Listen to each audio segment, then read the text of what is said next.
This world's crazy. Up is down. Right is left. Left is right. It's brewing, church. It's brewing, it's brewing, it's brewing. Can I encourage you this morning? Jesus said in the last days, if you read that in context, Matthew chapter 24, Matthew chapter 25, he speaks of 10 virgins.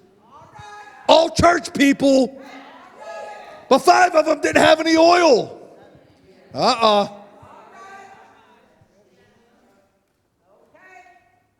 Pastor Mike, can I have some of your oil?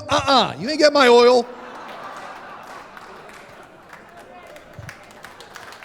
How many of you know if you got some oil, you paid a price for it?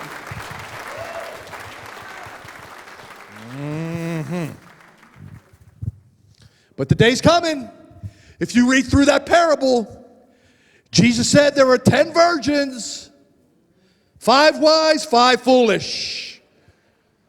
Are you wise or are you foolish this morning? What are you doing? What are you doing? What you playing with? And the Bible says, unexpectedly, at the midnight hour, there was a wedding sound that was called, and the shofar blew. Everybody in the village knew what was happening. It was wedding time. The 5 wise virgins, they lit their lamps and they went out with the bride and they met their beloved thief and they went on into glory. I'm trying to tell somebody it's late and the midnight hour is close and that trumpet sound is about to blow. There's a great wedding about to happen.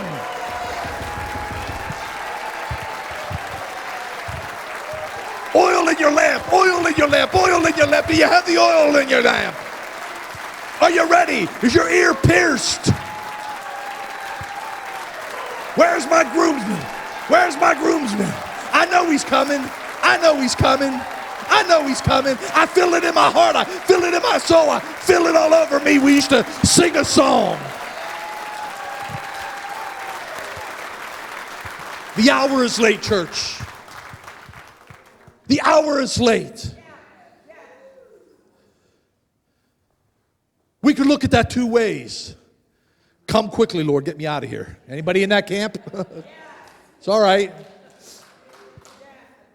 But we could also be like Abraham. Lord, listen, withhold your judgment. There might be 50. There might be 40. Hold on, Lord, can you hold on just for another minute? Somebody else might need to hear your message. Somebody else might need to come in. Lord, if there's only 5, will you withhold your judgment? But we know that story about Sodom and Gomorrah. The cup of iniquity eventually hits the spillover point, and the cup of God's wrath will be poured out on this earth. Come on, somebody.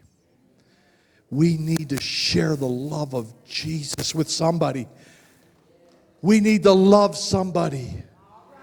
We need to gracefully tell them, boldly tell them, unashamedly tell them that Jesus Christ died on that cross. We celebrated it here this morning. Come on. Is everybody going to receive it? No. It's not going to happen.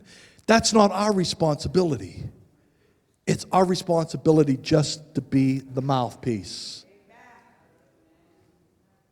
Well, Pastor, I don't know. I just really have a hard time talking to people. Hey, listen, friend.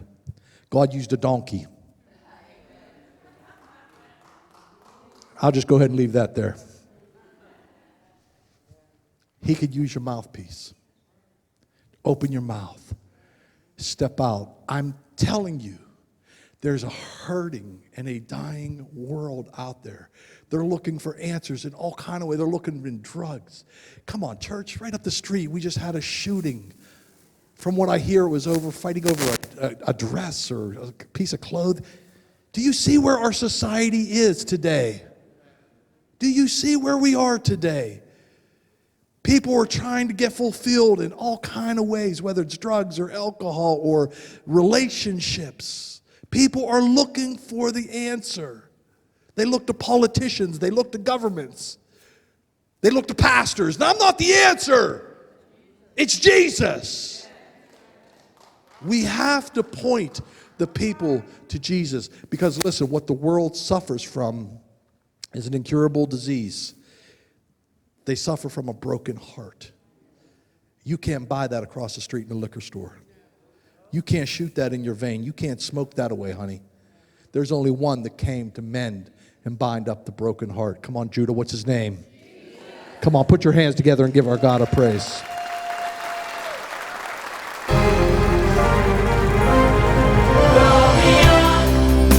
To every nation, to every generation, to all creation, to proclaim the gospel of Jesus Christ. To every nation, every generation, to all creation, to proclaim the gospel of Jesus.